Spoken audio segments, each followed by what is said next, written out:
The pitchers are ready to dig a moat around the mound. They feel under siege. There are limits on mound visits.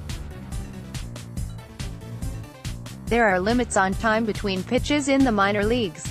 There are limits on warm-up tosses between innings. The strike zone has tightened up. The baseballs have wings. Doolittle, a Washington Nationals relief pitcher, once heard a proposal limiting how many relievers can pitch in one inning, just to make sure the game moves along at a brisk pace. So when Doolittle hears there was a study on mound height and its effect on the health of pitchers' arms and that, maybe, the study could be used as a remedy for all these cursed strikeouts, he rolls his eyes, shakes his head and says, lower the mound. That figures. We're seeing rule changes, and they all disproportionately affect pitchers. Doolittle says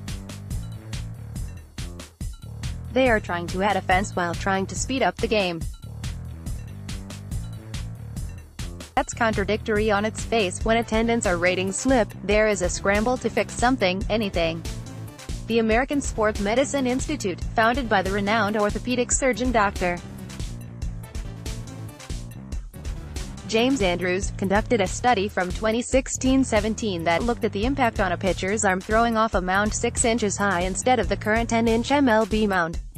Dr. Glenn Fleissig, the director of research at ASME, directed the study, which took about 18 months. Fleissig says the study, which also included youth pitchers, is being reviewed by a medical journal. MLB is the sponsor of the study. Hitters are whiffing at a record pace once again this year, and as of the end of May, strikeouts exceeded hits across the league, a historic first. Who wants to pay just to watch Ks? If the study shows that lowering the mound does not harm a pitcher's elbow or shoulder, is that an opening for MLB to lower the mound to cut down on all these strikeouts? It looks that way to me. Research shows throwing the baseball off less of a hill reduces speed. The average fastball for a starter in the big leagues is close to 95 miles per hour. The bullpen door swings open and 98 walks out.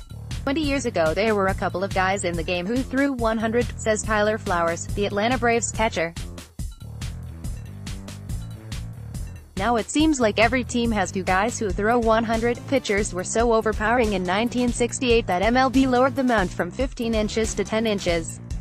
Earned run average era among the 24 teams in baseball went from 2.98 to 3.61 in 1969. Offense was revived. Fleissig, whom I've known for 16 years, would not reveal the results or even the name of the medical journal reviewing the study. What should MLB do? And would the players' union allow it without a fight? Doolittle, who is one of baseball's keenest spokesmen inside the clubhouse, insists market forces will even out the game. He pleads for no more interventions by MLB. At some point we're at risk of losing the fundamental nature of the game with some of these rule changes. Doolittle says the game has a way of self-adjusting. We can't have knee-jerk reactions after 2 years of strikeouts. It's scary to think they are willing to do things that are that drastic, like lowering the mound. This is a really slippery slope. Pitchers, of course, bear only some of the blame for the ascent to all-or-nothing baseball, the flood of strikeouts and home runs and not much in between. Analytics have made total bases lord over get 'em on, move 'em over, so general managers are looking for thumpers, not singles hitters or base stealers. Swing hard, kid, in case you hit it. Major League Baseball has a mercantile feel to it these days. When attendance or ratings slip, there is a scramble to fix something, anything. It's as if the mannequin in the store window needs a new gown or a snazzier wig every week to keep buyers enthused. I thought the rash of arm injuries in 2012 and 2013 might slow down the dominance of pitchers, but arm care has improved, and the hairy-chested shockers keep coming. Still, lowering the mound is seismic. Doolittle is right. Let's see how the game evolves for a couple of years before we cut the hurlers down to size. Ray Glier has covered Major League Baseball and other sports from Atlanta for more than 25 years.